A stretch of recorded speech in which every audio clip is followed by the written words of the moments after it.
Welcome to episode 14 of the Princeton Podcast with Mayor Mark Freda. In this episode, Mark caught up with Lisa Shelby, the Executive Director of HiTOPS, a Princeton nonprofit organization providing inclusive and youth-informed sex education and LGBTQ plus support for young people.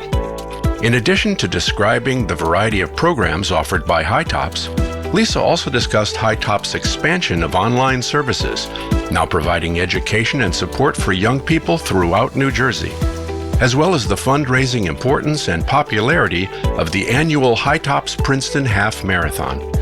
So without any further introduction, let's join Mark Freda and Lisa Shelby for episode 14 of the Princeton Podcast. Lisa, thank you for joining us today. Oh, so happy to be here. Thank you for inviting me. Sure. So, Lisa, HiTOPS has been in Princeton, since sometime in the 1980s, I believe. That's right. Can you share some of the high points of HiTOPS history with everybody? Yeah, sure. HiTOPS has been in Princeton since about 1987, and it used to be family born, which a lot of people might be familiar with.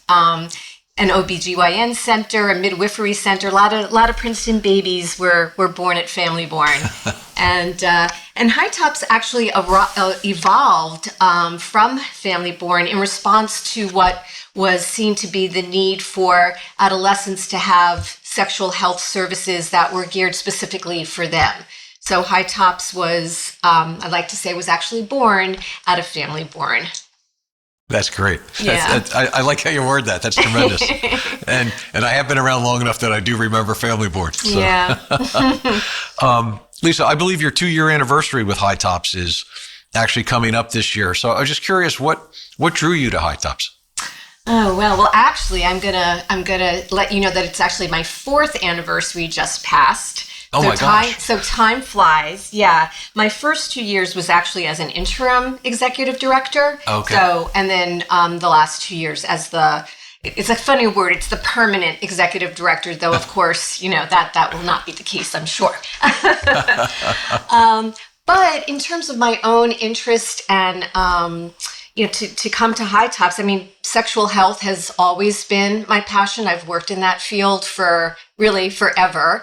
And so certainly that passion and the mission of HiTOPS, which is to provide sexual health related services for all adolescents, just meshed really, really well.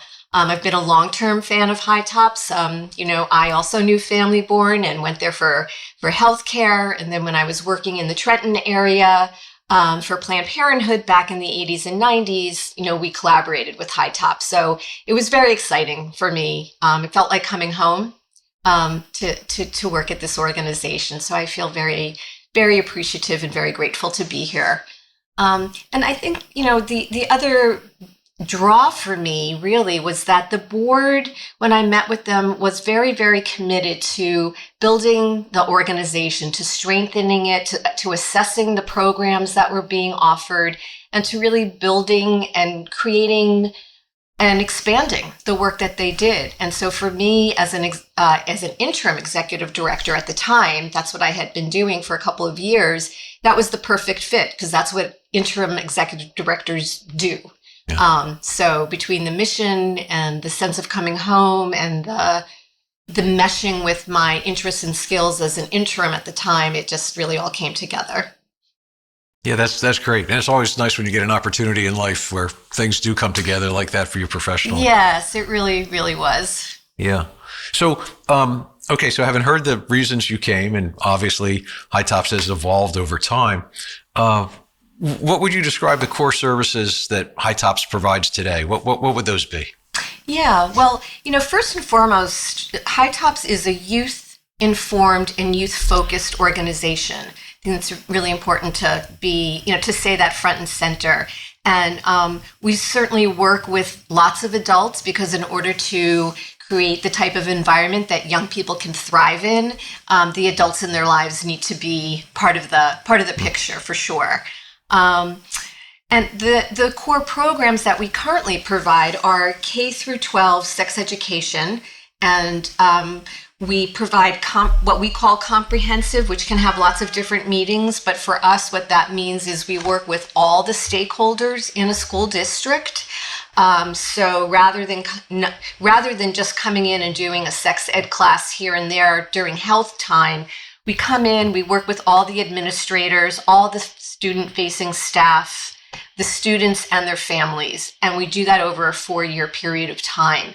So our goal is really to create a culture change within that school district where young people of all identities are affirmed, they feel supported, they have knowledge and skills around their sexual health as do their adults in their lives. So that's a big piece of what we do.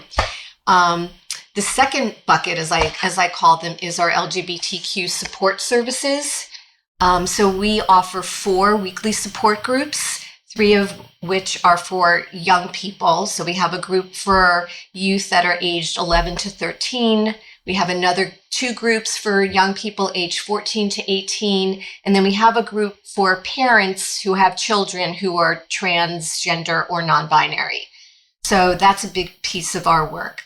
The other aspect of our work is that we have what we call the closet, which is an offering of gender-affirming clothing and accessories for young folks so they can come in and choose what it is that they want that makes them feel good and comfortable and, take it home for free. Another signature program of ours is the Trans Youth Forum, and that is a day-long celebration, education, supportive event that is essentially produced by a youth advisory board. So we have about 12 young people, depending on the year, who work with our staff to select the speakers, to interview the speakers, to put together the theme. And they put together the whole day. They do an incredible job. So it's really, it's a very special day because it's really run for and by young people. And that's actually coming up on March 26th. And we're doing it virtually. And so we'd love for folks to tune in if that's something that they'd be interested in seeing. And our third bucket is what I think about as community education and professional training. So this is the work that's primarily for adults. We do a lot of work with local businesses and corporations, community-based organizations, social service organizations, and then partner with other organizations to sort of put out to the community, hey, folks, we're doing this program. We'd love for you to join us. And a lot of what we do is what we call SOGI, which stands for Sexual Orientation, Gender Identity, and Expression. And what we've learned is that, the adults of our world are really, really want to support young people but are nervous. They don't have the language. They don't, it's not part of, if you're over a certain age, it just wasn't part of our way of being to think about gender in the way that people think about it now. So we find that people are really, really appreciative and so happy just to have the vocabulary so that they can be supportive and affirming of the young folks in their lives. That is just amazing. Thank you so much for sharing all of that. Yeah. That's I'm sure people that are dealing with HiTOPS every day are aware of that, but I'm going to guess that a number of people listening would not have known all that you do. So wow. So let me ask you a couple questions about you, right? Because This is it's about you and it's about HiTOPS. I know you did mention that you had been other places before you came to HiTOPS. Do you want to give us a little more detail? Because I think, as you said, you have a pretty interesting background. So I guess I'd like to say that I've always been involved in the sexual health space. And took a few detours here and there, but really started my professional career at working for the UMDNJ mental health system. And was working there doing program development, design, and evaluation. And from there left and went to Planned Parenthood in Trenton, where I ran the education and training and social services department. And that was just a great opportunity. That's when I worked with HiTOPS way back in the day, in the late 80s, early 90s. And from there, I actually left and went to Planned Parenthood in Philadelphia and spent another 8 years there. And then after that, I took a little detour and I worked actually as an executive director in a theater, a small theater in Philadelphia, which was a remarkable experience. I really learned a lot in that job. That most something that sticks the most with me is just how smart people who work in the theater world are. They're so knowledgeable, so well read, so well traveled. It was just really interesting. After that, I actually got my certification as an interim executive director and went to work for a couple of organizations in that capacity. Great learning experience. And I feel really, paved the way for me to come to HiTOPS as an interim executive director to help the organization, as I said before, strengthen, build, assess where we're at, and to grow and expand and really kind of get our feet firmly on the ground and do this essential work that this organization does. Yeah. And then I think if we look at your educational background too, right? Because I believe you have a master's degree, so all this stuff all starts to tie together. Oh, absolutely. Yeah. My master's degree, I got my master's, what was then UMD&J Rutgers School of Public Health. The name is, I don't believe that UMD&J is in the name anymore. I'm not sure. But in any event, it was way back in the day. I was in the first graduating class of that program. And I'll tell you, it's been many, many years, but I still feel that was the right degree for me. I used my learning from that and the way of thinking about public health and health administration every single day of my professional life. So yeah, it did absolutely set me up for a career that I feel really, still really meshes with who I am and what I want to be doing. Yeah. Well, that's tremendous. Yeah, I'm very lucky. Yeah, you are, right? I'm very lucky. Yeah, the road some of us end up on are the roads, I should say. I mean, it's not always one, but interesting how it gets us to where we end up. And you look back and you say, wow, didn't know at the time, but, that really helped, or that just, still use it today, which is great. Yeah. So I got to ask, did you grow up around here, or where did you grow up?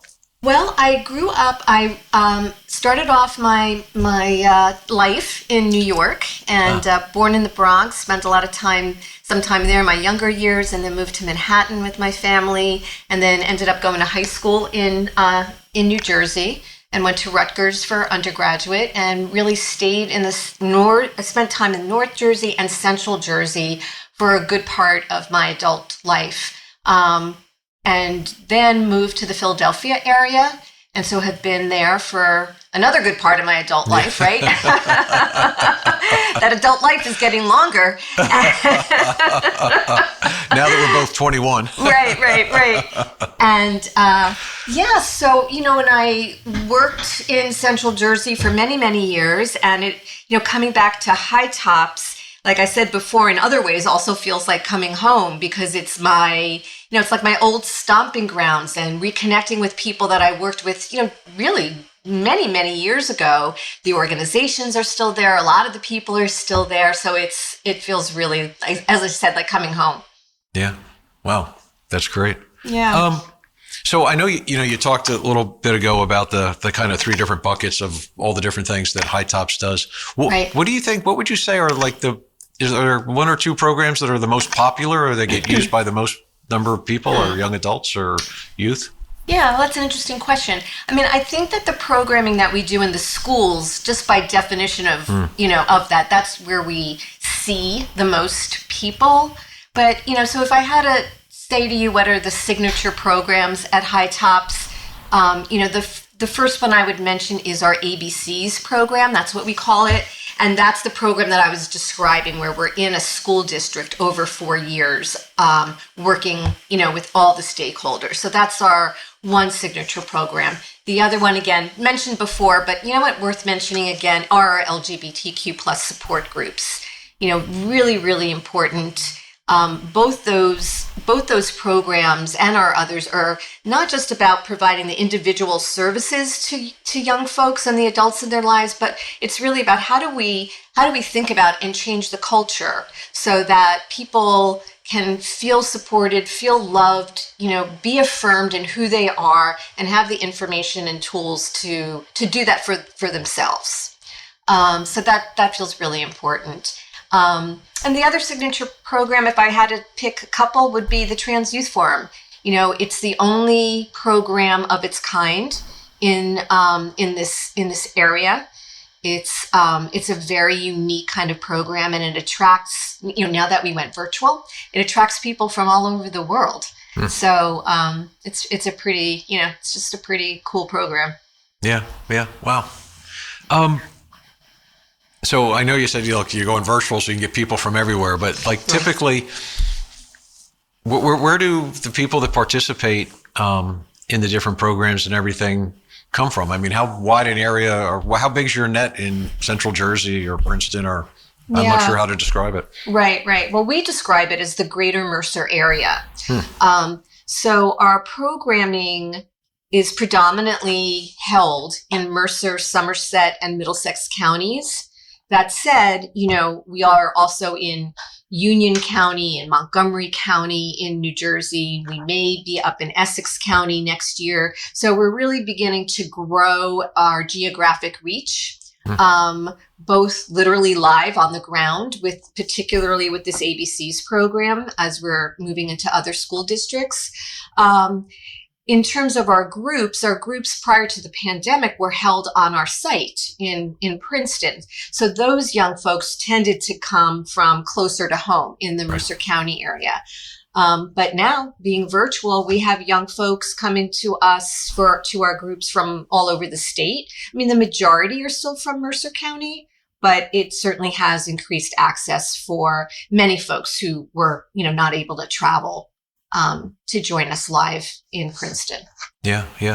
That's interesting to hear about your reach and the potential new areas that you'll go into, especially with the ABC program. That's got to make a huge difference with the people that it impacts. So that's tremendous. Yeah, I think so. And actually, one of our plans for next year is we've already been collecting data, but we are going to do a formal program evaluation of ABCs. That's another thing about HiTOPS that we've done over the past couple of years is to solidly root all of our programming in best practices and the research. And we feel like we have a unique opportunity to contribute to that research and to contribute to the field of sexual health. And so we're going to be evaluating ABCs, and the goal is to publish that information, to share it with the field, and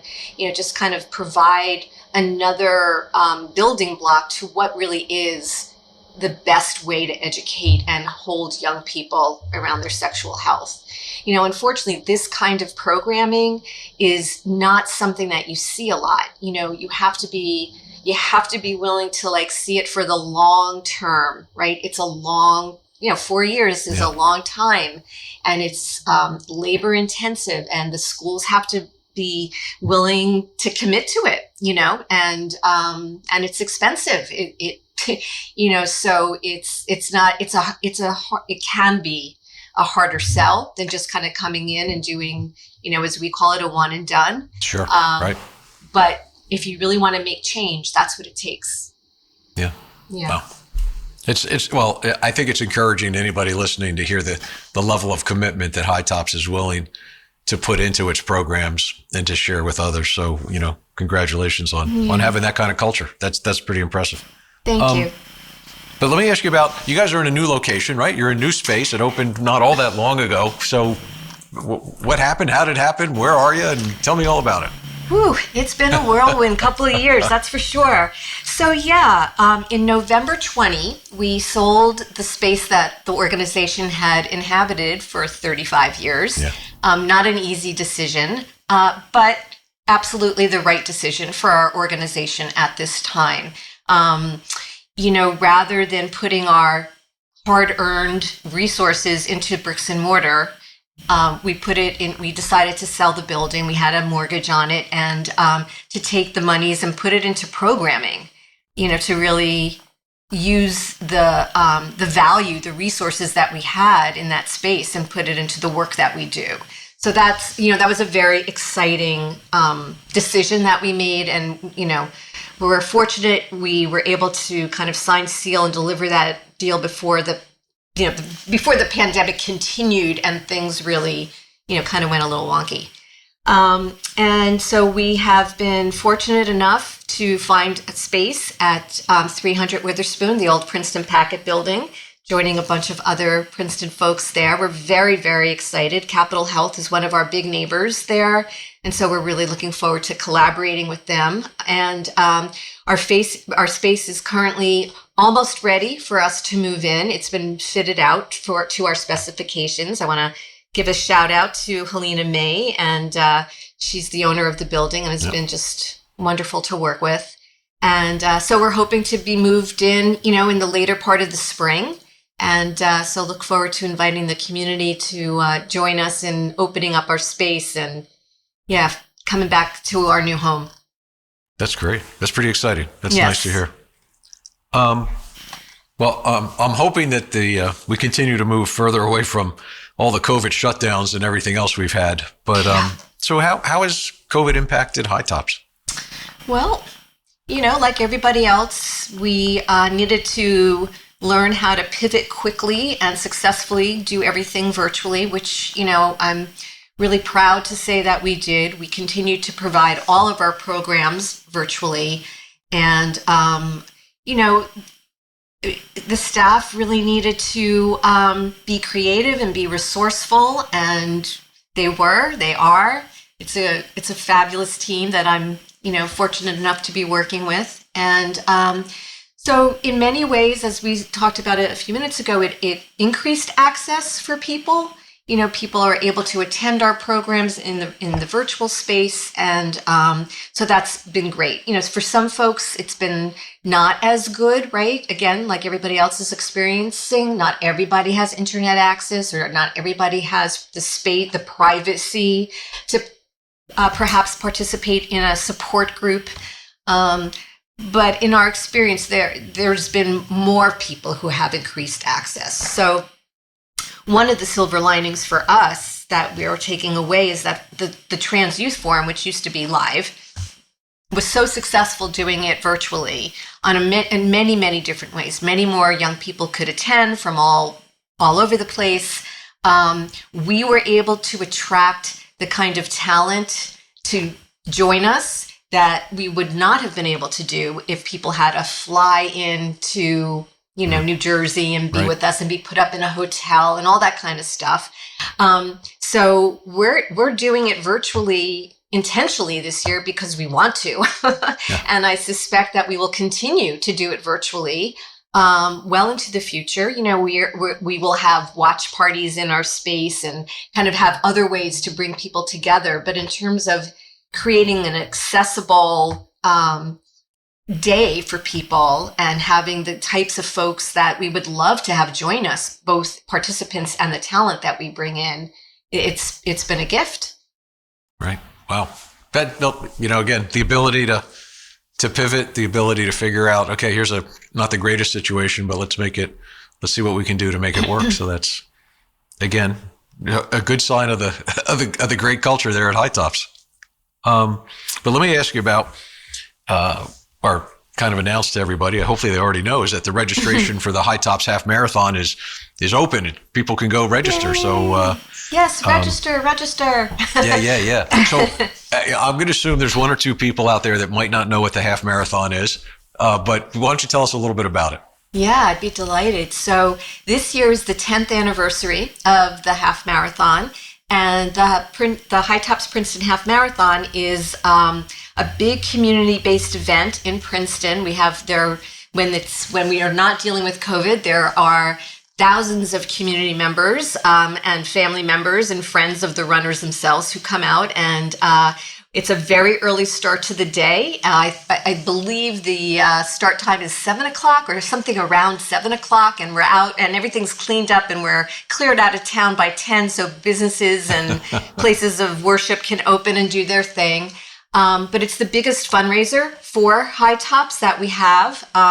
This year, we are looking to top $1 million in net funds raised over the 10 years. Wow. So we're really pleased and proud of that. And and at this point, registration, as you said, Mark, opened up a couple of weeks ago, and we're encouraging people to sign up as soon as, now. We do have a closed field. We're only allowed to have 1,700 people run in the race. So, first come, first served kind of thing. One of the big successes of that day is that many of our runners are fundraisers for us. And there's lots of great swag that we give away if you're doing fundraising for us. And, we offer a lot of support and a lot of camaraderie around doing that. So that's a big way for us to bring in some, of the resources that we need to run our programs, no pun intended. And we also have a virtual race, Right. which we started before the pandemic. So for those folks who don't run 13 and a half miles on a regular basis, you can walk, you can run, you can basically move however you want and do so over a period of time. And so everybody can participate in whatever way they like. We encourage young people to, there's a special category for folks under the age of 18. So it's a really great day. It's a really great community building event. And it's, and as I said, it's our one big fundraising event of the year. So we really depend on this event to bring in a lot of revenue to run our programs. Yeah. And I, just from being in town for so long, I think it's a pretty popular event. Yeah. So if I want to, and by the way, I have already registered, but if I want to register, but I'll be very honest, I registered for the virtual, not the real. That's great. I do the same thing. Yeah. I hate to think how long it would take me to run 13 and a half miles. But anyway, so if I wanted to register today for either the virtual or the actual race, where do I go? What do I do? How do I do that? Well, you can go to HiTOPSPrincetonHalf.com. That would be one way. Another way is that you can Google HiTOPS Princeton Half. That's another easy way, and we'd love to see folks do that. And and if that doesn't stick with you, you can also go to the HiTOPS website, and we have a link to the half through there as well. Okay, so the message is clear. Go register. Good. Go register. Come fundraise with us. Come run with us. Come together as a community with us. There you Love go. to have you all. Lisa, so what other ways can people support HiTOPS other than through the half marathon? Oh, well, thank you for asking that question. I really appreciate that. Well, certainly register for the Trans Youth Forum. It's a really, as I've said, just a great day. And you can come and go, so it's not necessarily a 6-hour commitment, but you can come and go at your, as your schedule allows on March 26th. You can also register for that through our website. HiTOPS is one of the organizers of the Princeton Pride Picnic that's scheduled for June 3rd, which will be held at the Princeton Shopping Center. So we're looking forward to that. So come on out and have a celebration with us and family-friendly day or evening it's going to be this year. It's 5 p.m. to 7 p.m. Right. We're going to be putting out information about our open house. We'd love for people to come join us when we do that. And then, if you're interested perhaps in the organization in a way that you might want to work with us on one of our committees or even on our board, I would love for you to reach out to me. I'll give my email address at the end here. Or if you know of someone or you are someone who has a business or you're working in a school or other community-based organization and you'd be interested in having us come out and do one of our trainings or, perhaps interested in us doing some sort of programming with young people in terms of sex education or would be interested in talking about how we might collaborate We're looking to expand our LGBTQ support groups into another physical space so that we have 2 physical spaces. So there's lots of ways to collaborate and help us do the work that we do. We could, love to have people collaborate with us. And then of course, the old fashioned, nothing wrong with writing a check. I mean, we need the financial support to be able to run. And so certainly financially is a great way to help our organization. Yeah. Oh, so related to that, I want to stay up to date on what HiTOPS is doing. What are some of my options to stay informed? Well, again, come onto our website and sign up for our newsletter. We have a monthly newsletter called Hello from HiTOPS. Just a brief one-pager that we send out, once a month to folks, kind of keeping you up to date on what's going on. And you can follow us, of course, on the social media platforms, Facebook, Instagram, and Twitter. There we go. Good. So let me ask you one final question. Okay. Where do you see HiTOPS going over the next few years as far as your services and programs that you're offering or hope to offer? Yeah. This is a really exciting, thing for us to be thinking about and talking about. So one thing that's of particular interest, I would think, to the Princeton community is that we're reaching out to community partners and talking about how we might be able to increase access to sexual health related services for the Latinx community in Princeton. And many of the young folks and adults too are either undocumented or the young people are unaccompanied, and they don't have the resources to access the care that might be available, but is not, it's not around the block, right? So that's one of the things that we're really committed to looking at and hoping to be able to ensure that there is access, there are services in our town for these folks to avail themselves of. So that's one big thing. The other, as I just mentioned, we are looking to expand our support groups to another geographic location, hoping to collaborate with another organization and, hopefully partner with them to provide groups in another space in the area.